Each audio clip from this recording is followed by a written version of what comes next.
The alarm screams at 10:30 p.m., jolting me awake in my cramped studio apartment. 3 years of night shifts have rewired my body's clock. I wake before the alarm now. My tiny kitchen smells of instant coffee and the garlic chicken I cooked last night. I gulp down 2 aspirin with my coffee. The headache started after I began these late shifts. Outside, the October wind howls through the fire escape, rattling the loose pane in my window.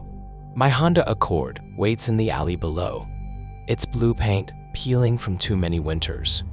I check my phone, 3 missed calls from my sister, probably about mom's medical bills again. The Uber app pings with my first potential fare before I even reach the car. Joe's Diner is my first stop, like always. Their burnt coffee keeps me awake through the night. The night manager, Sal, nods as I enter and slides a mug toward my usual booth. I scroll through job listings while sipping the bitter brew, anything to get off night shifts. At midnight, the clubs start closing and the requests pour in. College kids, tired nurses. My third fare of the night is a woman from the Blue Lantern, reeking of gin and cigarettes. She slurs about her tips as I drive, while I watch the meter climb toward my rent payment. At 1:15 a.m., I'm parked near the financial district when the unusual request comes through. First National Bank closed for hours, with surge pricing glowing an unnatural red. The financial district is a ghost town at this hour, the skyscrapers looming like tombstones. My headlights cut through the fog as I approach the bank's marble facade. She stands perfectly still beneath a flickering streetlight, a woman in a black trench coat. Her antique leather suitcase rests beside her, its brass fittings gleaming like new money. I roll down my window, the cold air biting my face. Uber for Anya? No response. She opens the door herself. The interior lights don't turn on when she enters. The scent hits me immediately. Damp earth and something metallic, like fresh blood. 2247 Mill Road, she says, her voice like dry leaves scraping concrete. The GPS shows a 22-minute route through the industrial district's abandoned streets. I adjust the rearview mirror, but her face stays shadowed despite passing streetlights. Her black gloves flex unnaturally as she places the suitcase beside her on the seat. The leather creaks like old floorboards, though the case looks well maintained. I turn on the radio for background noise. It immediately fills with static, then dies. The scent grows stronger, wet cement and that coppery undertone making me nauseous. At the 10-minute mark, she leans forward slightly. Turn left here. The GPS clearly shows no turns for another mile, just an alley between warehouses. Ma'am, that's not part of the route, I say, my hands tightening on the wheel. Her reflection's eyes meet mine in the mirror, completely black, no whites visible. Turn left, she repeats, the words vibrating strangely in my skull. Against my better judgment, my hands move the wheel toward the dark alley. The walls press close, scraping my mirrors with an awful metallic shriek. My headlights reveal an abandoned Sinclair station at the alley's dead end. The broken sign swings violently, though there's no wind tonight. A tall figure steps from the shadow of the pumps, black overcoat, wide-brimmed hat. The woman exits without a word, her suitcase clicking on the cracked pavement. Through my rain-streaked window, I watch them meet under the fractured awning. A single bulb flickers above them, casting jagged shadows that move independently. She hands him a small velvet pouch that glints unnaturally in the unstable light. He gives her something wrapped in stained butcher paper that squirms slightly. Their whispers slip through my cracked window, the words dissolving like smoke. When she returns, the suitcase sits differently, heavier, though I never saw it open. The GPS resets to exactly 12 minutes, remaining as my phone battery plummets. The industrial warehouses blur past, their broken windows flashing with movement. At one shattered pane, I swear I see dozens of pale hands pressed against the glass. The air in the car grows thick, each breath an effort against the mounting pressure. 2247 Mill Road appears suddenly around a bend. A decaying 5-story walk-up, the lone lobby light buzzes erratically, doing little to illuminate the crumbling facade. The woman gathers her suitcase, the leather groaning under some unseen weight. "Would you like coffee?" she asks, her voice suddenly pleasant but deeply wrong. Her smile stretches too wide, revealing teeth that look filed to sharp points. My throat constricts, suddenly bone dry. "No thank you," I rasp out. "Early shift tomorrow." The lie tastes bitter on my tongue. She tilts her head at an angle, studying me as the lobby light dies. When it flickers back on, her face has changed, waxy skin stretched too tight. The building's door creaks open on its own, swallowing her before slamming shut. I wait until a third-floor light turns on, before peeling away, tires screeching. In the rear view, two pale faces watch from the window, hers and the tall man's. Their blurred features somehow convey unmistakable hunger as I disappear into the night. The next morning, I woke with a start, my sheets damp with sweat. Sunlight streamed through my curtains, a rare sight after months of night shifts. My car sat undisturbed in the alley, no signs of the previous night's terror. The Uber app showed no unusual activity, just my normal ride history. I checked the back seat compulsively, running my hands over the upholstery.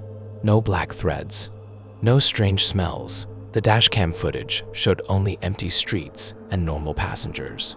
Maybe it had all been a hallucination from exhaustion and stress. I almost convinced myself it never happened. 2 weeks passed without incident, the memory fading like a bad dream.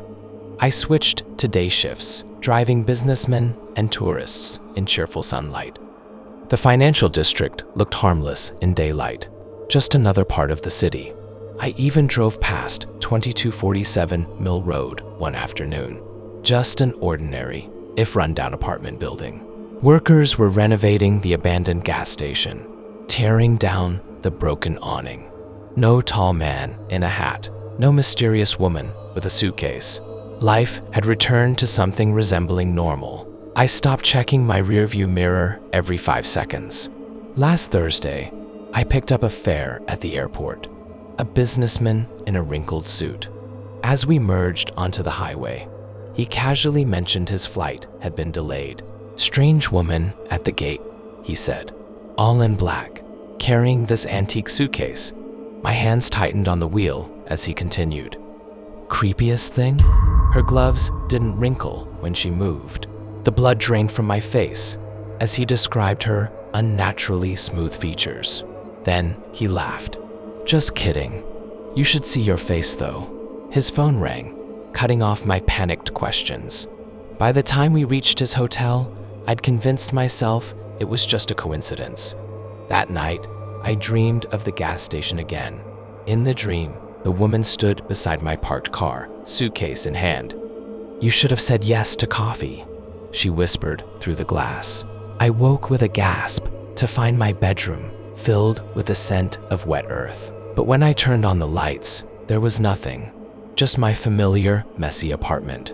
The digital clock read 2 a.m. Outside, a car alarm wailed briefly, then stopped. I lay awake until dawn, watching shadows move across my ceiling. By morning, I chalked it up to sleep paralysis and too much caffeine. It's been 3 months since that night. I'm applying for jobs outside the gig economy. Maybe retail management. My car smells like pine air freshener and fast food again. Sometimes, when I drive past First National at night, I glance at that street light. It still flickers sometimes, but no one stands beneath it. The new owners at 2247 Mill Road put up cheerful flower boxes. I almost believe it was all in my head. Almost. Last week, I found a single brass suitcase fitting in my glove compartment. No idea how it got there. It wasn't mine, and I never had passengers with luggage. I threw it in the river off the old steel bridge. It should have sunk immediately, but it floated for a long time. Watching it drift away, I swore I saw the metal glint one last time before disappearing. That night, I slept soundly for the first time in months. The next morning, my Uber rating had mysteriously improved. And my car? It smells like coffee now. Rich, dark, and strangely comforting.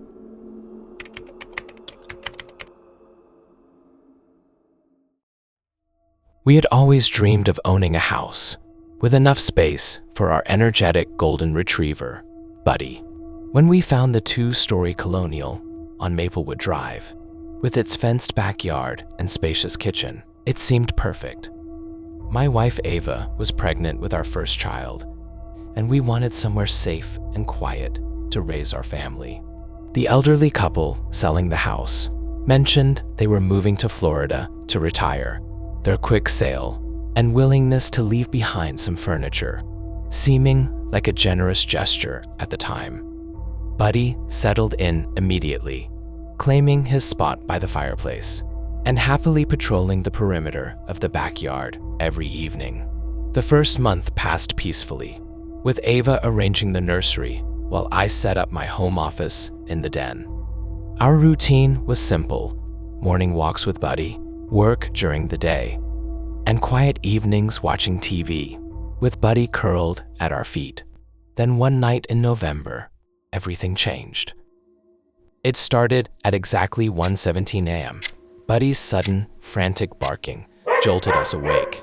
Not his usual alert bark when he heard a noise outside, but a continuous, distressed sound that raised the hairs on my arms.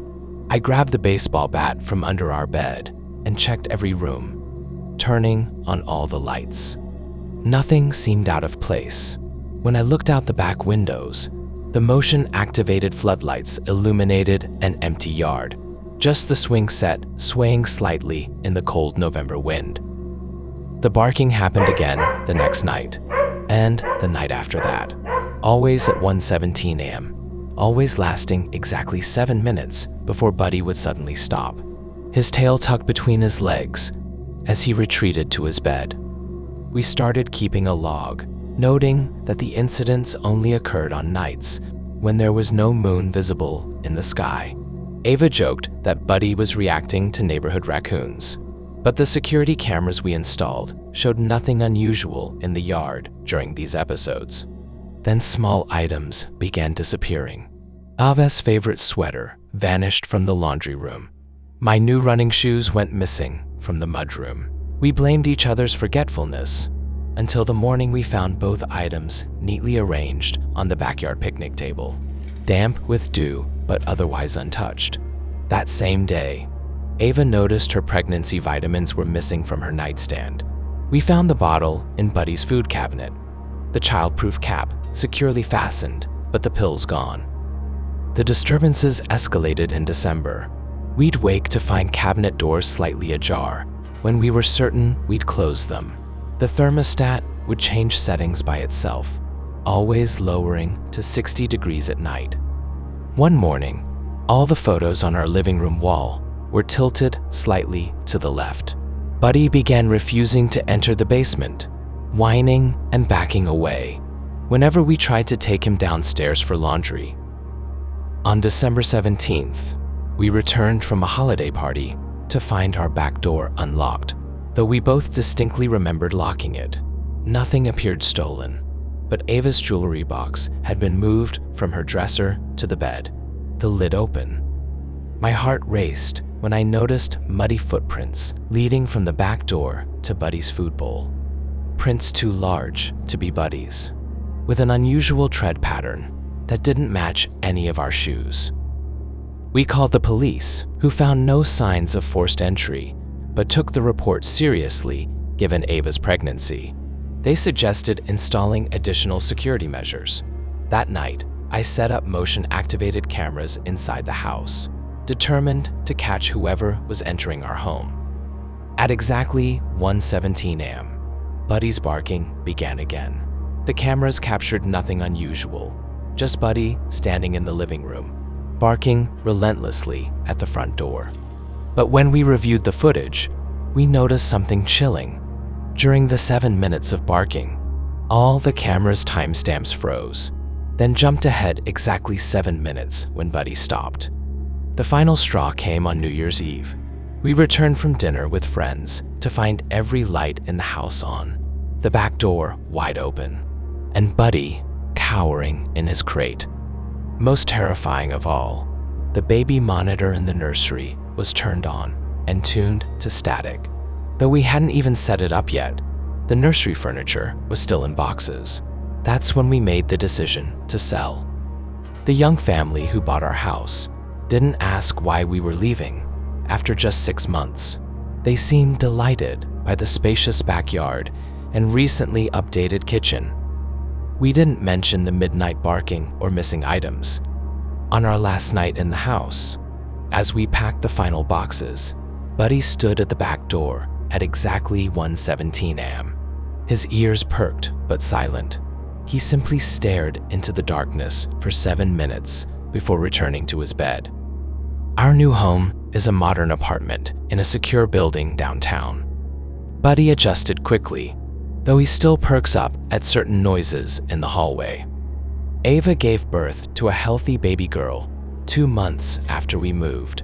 We're expecting again now and looking for a new house, this time with a thorough background check on the property's history. Last week, we drove past our old house on Maplewood. The new owners had installed additional floodlights in the backyard and built a tall fence. As we paused at the stop sign, I noticed something strange.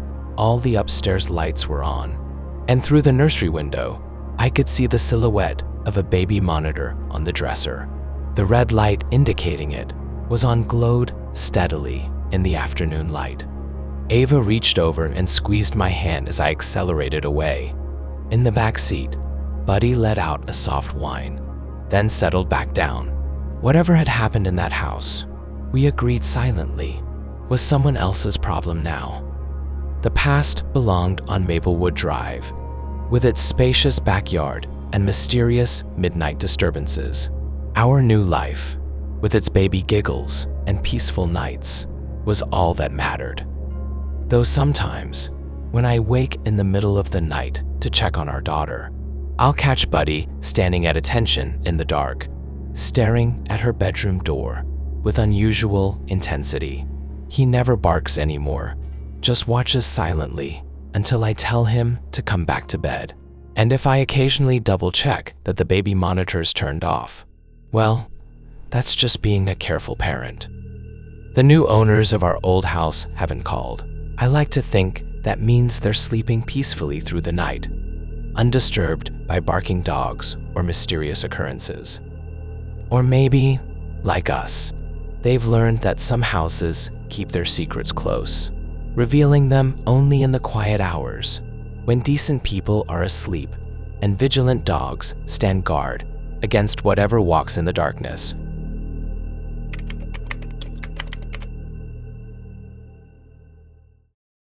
The silence in the apartment was the worst part. After Jen left, taking the dog and half the furniture with her, the rooms echoed in a way that made my skin crawl. I'd find myself standing in the kitchen at 2 a.m., staring at the empty space where the coffee table used to be, wondering how everything had unraveled so fast. The therapist said it was normal to feel untethered after a divorce, but she didn't understand how the quiet gnawed at me, how the absence of another person's breathing could make the walls feel like they were closing in. Money got tight fast. My old job at the print shop couldn't cover the rent alone, and the classifieds were full of dead-end gigs that paid less than minimum wage. That's how I ended up at the warehouse on the edge of town, a sprawling, rusted beast of a building that smelled of oil and stale cigarettes. The manager, a guy named Roy with nicotine stains on his fingers, barely glanced at my application before sliding a clipboard across the desk. "Night deliveries," he grunted. "Appliances to the new subdivisions. You'll be alone most of the time. At that point, the isolation sounded like a blessing. The first week was uneventful. The truck was an old Ford, with a suspension that groaned like an old man's knees, but it ran. I liked the rhythm of the night shifts, the hum of the engine, the way the headlights cut through the darkness, the quiet satisfaction of checking off each delivery on the clipboard. The new neighborhoods were eerie in their emptiness, rows of half-built houses standing like skeletons in the moonlight. But it was peaceful in its own way. I started bringing a thermos of coffee and a battered paperback to pass the time between stops, settling into the monotony like a worn-in chair. Then the radio started acting up. It was always around the same stretch of Route 9, just before the Blackwell Lane intersection. The static would rise like a tide, swallowing the music whole, and no amount of fiddling with the dials would bring it back. At first, I blamed the old wiring in the truck, but then I noticed the pattern. It only happened near the crossroads. One night, out of frustration, I pulled over to check the antenna. The air was too still, the kind of quiet that presses against your eardrums. That's when I saw him, a figure under the flickering streetlight, too tall, too thin, his suit blacker than the night around him. I told myself it was just a trick of the light, a shadow stretched long by the angle of the lamp. Then he turned his head. His smile was all wrong. It wasn't just wide, it was impossible, stretching far beyond the natural lines of his face. His lips peeled back to reveal teeth that glinted wetly in the yellow light. My breath locked in my chest. I scrambled back into the truck so fast, I nearly ripped the door handle off, and I didn't look back until I was miles away. My hands shaking so badly, I had to pull over to light a cigarette. I tried to rationalize it: sleep deprivation, stress. Maybe the divorce had messed with my head more than I thought. But 2 nights later, he was there again. Same crossroads, same smile. This time, he was closer to the road, his arms hanging limp at his sides, his fingers twitching like spiders testing their webs. I floored the gas so hard the trailer fishtailed, and in the rearview mirror, I watched him turn his whole body toward me without moving his feet, his head tilting like a curious dog. That's when I started stopping at the all-night diner off Highway 12, just to be around people. The waitress, a tired-looking woman named Doris, noticed how often I came in. "Rough nights?" she asked once, sliding a plate of greasy eggs toward me. I hesitated, then told her about the man in the suit. Her face went pale. "You're not the first trucker to mention him," she said, lowering her voice. "Old Bill used to talk about a smiling fella near Blackwell. Said he'd tap on the windows sometimes." She glanced toward the parking lot. Bill disappeared last winter. They found his rig idling at the crossroads, driver's door wide open. The next week, I picked up a hitchhiker.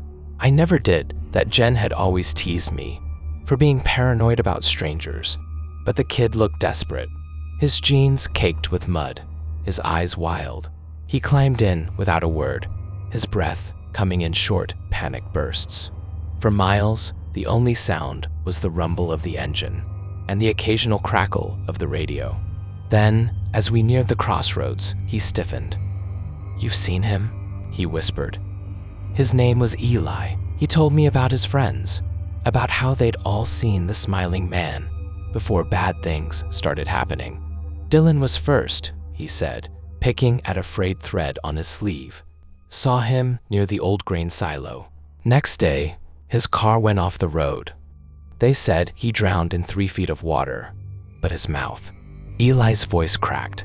They couldn't close it, like he was still smiling when they pulled him out. The stoplights at the crossroads were dark when we reached them. Eli started shaking, his fingers digging into the dashboard. "He's here," he choked out. And then I saw him standing in the dead center of the intersection, arms outstretched. that terrible smile splitting his face like a crack in porcelain. Eli screamed and grabbed the wheel. The truck veered violently, tires screeching, and the last thing I saw before impact was the smiling man's face pressed against the windshield, his teeth glinting like broken glass. I woke up in the hospital 3 days later. The doctors said I was lucky to be alive. The police report listed no passengers, no evidence anyone else had been in the truck. But I knew the truth. I quit the job, moved to a different city. But sometimes, when I'm alone at night, I hear tapping at the window. And when I look, I see it just for a second, the faintest curve of a smile in the glass. Waiting, watching, hungry.